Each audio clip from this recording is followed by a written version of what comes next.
Vamos falar de COP28, afinal de contas, haverá a COP28 e o presidente Luiz Inácio Lula da Silva afirmou nesta semana em sua live semanal que pode ter uma reunião durante esse evento, a cúpula da ONU para o clima, para definir o acordo do Mercosul com a União Europeia. O possível encontro foi mencionado por Ursula von der Leyen, presidente da Comissão Europeia, e a gente separou um trecho do que disse o Lula e vamos analisar agora. Ontem à tarde eu liguei para a Ursula von der Leyen, que é a presidente da Comissão Europeia, para dizer para ela que eu estou querendo negociar o Mercosul ainda na minha presidência, sabe? E gostaria que a gente conseguisse fazer um acordo. Passei todos os pontos nervosos para ela. Ela ficou de me dar uma resposta, eu coloquei o Mauro Vieira para conversar com o chefe de gabinete dela, para ver quais são os pontos mais problemáticos, e ela ficou de tentar, quem sabe, lá na COP28, fazer uma reunião comigo e apresentar a resposta definitiva dele sobre a nossa demanda. Tá aí a fala do presidente Luiz Inácio Lula da Silva sobre essa possibilidade de acordo de Mercosul com a União Europeia. Renato Batista, me traz a tua visão sobre esse acordo. Bom, boa tarde, Paulo, boa tarde a todos. Olha, uma coisa precisa ficar clara aqui sobre essa viagem do Lula à COP28. Com essa viagem, Paulo, o Lula vai ter ficado fora do Brasil esse ano 62 dias. A gente está falando de um dos presidentes que mais viajaram no primeiro ano de mandato nos últimos anos, além de uma comitiva que será a maior da história. Então imagina só o gasto que isso vai trazer, e isso obviamente para a imagem do governo que precisa fazer ajustes. A gente estava aqui, vocês estavam discutindo aqui sobre economia, sobre déficit, sobre superávit. Isso não me parece que vai ajudar muita coisa. Agora, sobre o acordo entre Mercosul e União Europeia, vejo isso como uma política de Estado, é algo que precisa ser feito, e certamente a COP28 serve para encaminhar esse tipo de acordo. Paulo, você concorda com essa afirmação do Renato, de que o Lula viaja muito e isso seria negativo? Eu, na verdade, discordo bastante. Por quê? Tem um dado muito fático. O Brasil foi o segundo país a receber mais investimento estrangeiro no mundo em 2023. Salvo engano, até o 9º mês ali. Essas coisas não acontecem à toa.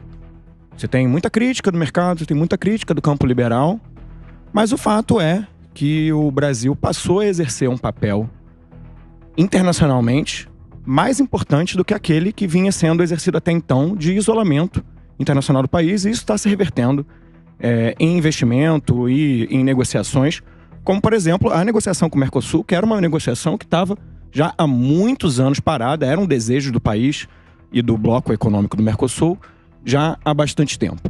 Se a gente parar para analisar o custo dessas viagens e parar para analisar o potencial retorno que elas têm, elas de fato se pagam muito. E isso é uma análise que a gente usualmente não faz no país. É a mesma coisa quando a gente fala de acabar com o ministério. Acabar com o ministério é um ato cartorial, quase, que não acaba com os cargos que estavam abaixo daquele ministério e são realocados em outro lugar. O custo que de fato se salva ao terminar com o ministério, ele é extremamente baixo, frente inclusive ao prejuízo à máquina pública que se traz quando você toma uma atitude dessa. Eu acho que essa análise... E aí, obviamente, que eu estou falando aqui de uma maneira como se todo investimento externo que chegou no Brasil fosse em função das viagens do Lula. Não é esse meu ponto. Mas muito desse investimento vem, sim, em função dessas viagens e do bom relacionamento internacional que o presidente Lula cultivou uma das críticas ao longo do tempo. Não é nem às vezes pela viagem, né, mas é pela quantidade de luxo que consta nela, né? Eu pelo menos vejo diárias de hotéis, enfim, tem itens ali que a imprensa repercute bastante dessas viagens do presidente Lula. Eu vi que você discorda do Paulo, por quê, meu amigo?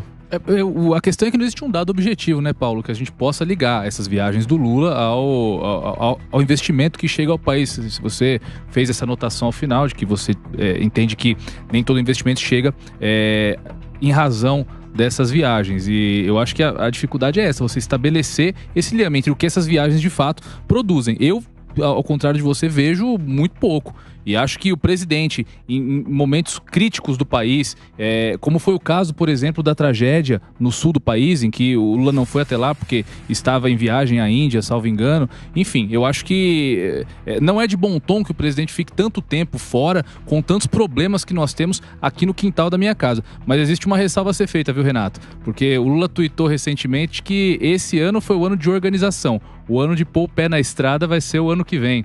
Ele registrou isso no Twitter. Então, enfim, eu discordo, eu vejo com todas as anotações, principalmente em razão também, Paulo, do que você disse, o gasto que é feito, a forma com que essa viagem é feita, o tamanho das comitivas. Lembrando que todo chefe de Estado pode ficar na sua embaixada oficial no país, e não é a prática do Lula, sempre pega a suíte presidencial dos melhores hotéis, enfim. Eu acho que para um país em crise como é o nosso, com tanta gente em situação de precariedade financeira, ver um presidente que não dá o exemplo nesse sentido é muito ruim. Mas isso também do ponto de vista econômico resolve alguma coisa? Era esse justamente o meu ponto. Não resolve.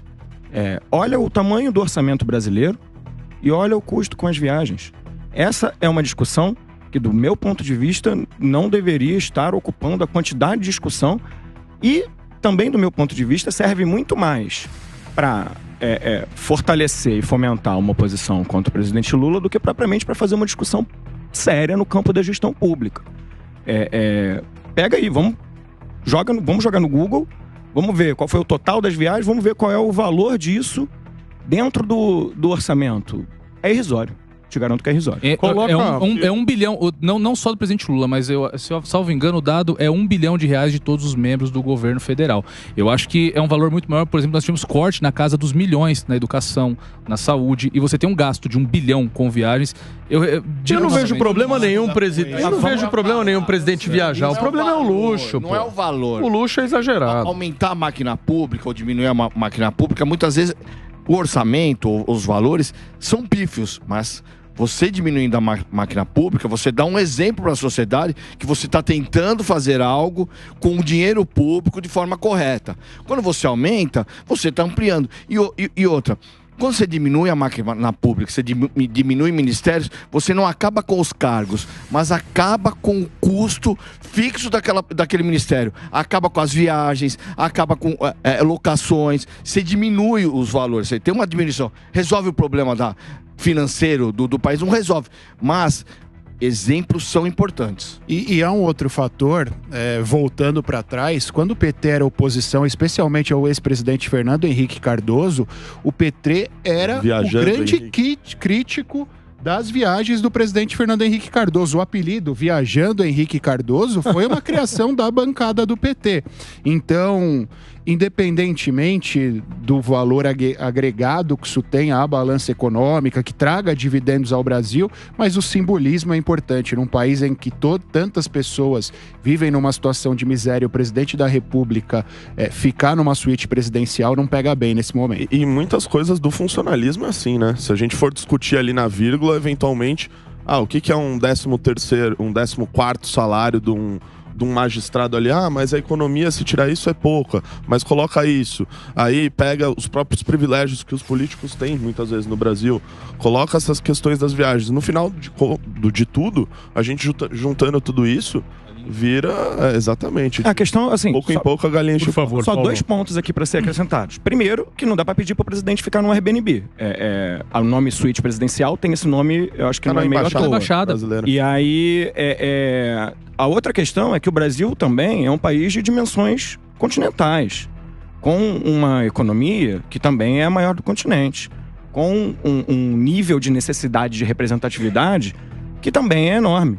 Me parece adequado ao tamanho do Paulinho, desafio. se fosse o Bolsonaro que ficasse numa suíte presidencial, você teria a mesma fala? Você seguiria a mesma linha de raciocínio? Eu acho que tem algumas questões. O Brasil é um país continental, é presidente? Tem algumas questões no sentido de segurança, de requisitos governamentais, de equipes que de fato precisam ir junto, de tradutor, e de uma série de questões que talvez não estejam passando necessariamente pela nossa análise aqui. Independente de ser o presidente Lula ou de ser o ex-presidente Bolsonaro. Existem questões dentro da máquina pública, e eu não sou aqui, por exemplo, contra a gente rever pontos excessivos na remuneração de determinados funcionários públicos, até porque isso tem de fato um peso grande e um retorno pequeno. Meu ponto sobre as viagens é a questão do custo-benefício. Repito, acho que dificilmente o Brasil conseguiria ter sido o país que foi o segundo a receber mais investimento estrangeiro no mundo em 2023, sem uma representação institucional forte, sem uma Apex forte. me parece que isso não seria possível. Agora, deixa eu falar com o rei de Dubai, Wilson Pedroso. Fernando Capês, como é que você vê essas viagens, meu querido amigo? Olha, não sei porque rei de Dubai. Eu acho o seguinte, a diferença entre o remédio e o veneno é a dose. Num governo, nos primeiros 9 meses, fica 2 meses fora do país, quando você tem um Congresso Nacional, através do Centrão, chantageando o governo federal, trazendo um custo de emendas parlamentares de 47 bilhões de reais, exigindo o controle da Caixa, aumentando os ministérios de 23 para 38, não é só remanejamento de cargos, são criados novos cargos para dar estrutura para esses ministérios, são veículos que são dados, estrutura, dinheiro, porque o presidente que foi eleito, que tem o carisma dele, que tem a liderança dele, não está no país, ele está, na verdade, delegando o cumprimento ao vice-presidente, que, na verdade, não seria eleito se fosse candidato. Então, em primeiro lugar, eu acho que o número de viagens está exagerado. O recado que se dá quando se fica quando tem um gasto excessivo numa viagem internacional não é uma boa comunicação, não é um bom exemplo para a população. Ele pode ficar nas melhores suítes, mas não precisa levar uma comitiva tão grande. O próprio Fernando Haddad reclamou que foi para a África do Sul, não tinha o que fazer. Então, me parece que há um exagero, sim, e não foi para isso que o presidente foi eleito. Foi eleito para comandar o país e para unir o país.